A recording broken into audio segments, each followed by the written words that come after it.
இதனால் தான் விலகிவிட்டேன். அதுவே முதலும் கடைசியுமாகிவிட்டது. உண்மையை உடைத்த த்ரிஷா. தமிழ் திரையுலகில் கடந்த 20 ஆண்டுகளுக்கு மேலாக முன்னணி நடிகையாக வலம் வந்து கொண்டு இருப்பவர்தான் த்ரிஷா.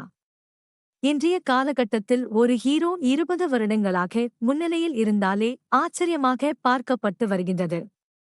அப்படி இருக்கையில் ஒரு ஹீரோயின், அதுவும் 20 வருடங்களாக பல மொழிகளில் முன்னணி நாயகியாக வலம் வருவது சாதாரண விஷயமல்ல.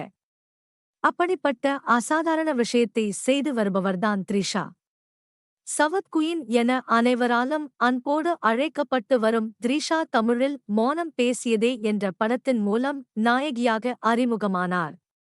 அதற்கு முன்பே ஒரு சில விளம்பர படங்களில் நடித்து வந்த த்ரிஷா பிரசாந்தின் ஜோடி படத்தில் சிம்ரனின் தோழியாக வருவார். அதன் பிறகு மௌனம் பேசியதே படத்தின் மூலம் லீட் ரோலில் நடிக்க துவங்கினார் த்ரிஷா. தொடர்ந்து நடித்த வந்த த்ரிஷாவிற்கு விக்ரமின் சாமி திரைப்படம் மிகப்பெரிய திருப்புமுனையாக அமைந்தது. அப்படத்தின் மூலம் த்ரிஷா பட்டி தொட்டி எங்கும் பிரபலமானார். அதன் பிறகு கில்லி, திருப்பாச்சி, ஜி, ஆதி என கமர்ஷியலான படங்களிலும், அபியும் நானும், விண்ணை தாண்டி வருவாயா போன்ற கிளாஸான படங்களிலும் நடித்து ரசிகர்களை கவர்ந்தார். ரஜினி முதல் தனுஷ் வரை அனைத்து முன்னணி நடிகர்களுடன் நடித்த த்ரிஷா சோலோ நாயகியாகவும் கலக்கி வருகின்றார். இடையில் அவ்வப்போது சில சறுக்கல்களை சந்தித்தாலும் தரமான கம்பேக் கொடுக்க த்ரிஷா தவறியதில்லை. த்ரிஷாவின் மார்க்கெட் சற்று சரிவது போல இருக்கும் சமயங்களில்தான் விண்ணை தாண்டி வருவாயா, 96, பொன்னியின் செல்வன் போன்ற படங்களின் மூலம் தரமான கம்பேக் கொடுத்துள்ளார். தற்சமயம் விடாமுயற்சி, தக்லைப் என பல படங்களில் த்ரிஷா நடித்து வருகின்றார். இந்நிலையில் தமிழ், மலையாளம், கன்னடம், தெலுங்கு என பல மொழிகளில் நடித்து வரும் த்ரிஷா ஹிந்தியில் படங்கள் பண்ணாமல் இருப்பதற்கு என்ன காரணம் என்பதை பற்றி பேசியிருக்கிறார்.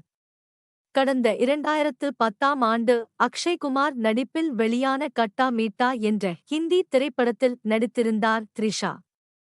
மிகப்பெரிய எதிர்பார்ப்பில் வெளியான அப்படம் தோல்வி படமாக அமைந்தது. தன் முதல் பாலிவுட் திரைப்படமே இவ்வாறு தோல்வியை சந்தித்ததால்தான் அதன் பிறகு ஹிந்தி படங்களில் த்ரிஷா நடிக்கவில்லையாம். பலமுறை த்ரிஷாவிற்கு ஹிந்தியில் நடிக்க வாய்ப்பு வந்தும் கூட அவர் சம்மதிக்கவில்லை என தகவல் கிடைத்துள்ளது. இந்நிலையில் த்ரிஷாவின் நடிப்பில் வெளியான படங்கள் எதிர்பார்த்த வெற்றியே பெறாமல் போனது. அந்த சமயத்தில் தான் மணிரத்னத்தின் இயக்கத்தில் பொன்னியின் செல்வன் படத்தில் நடிக்க த்ரிஷாவிற்கு வாய்ப்பு வந்தது. பொன்னியின் செல்வன் படத்தில் குந்தவையாக நடித்து அனைவரையும் மேலும் ஒருமுறை ஈர்த்தார் த்ரிஷா.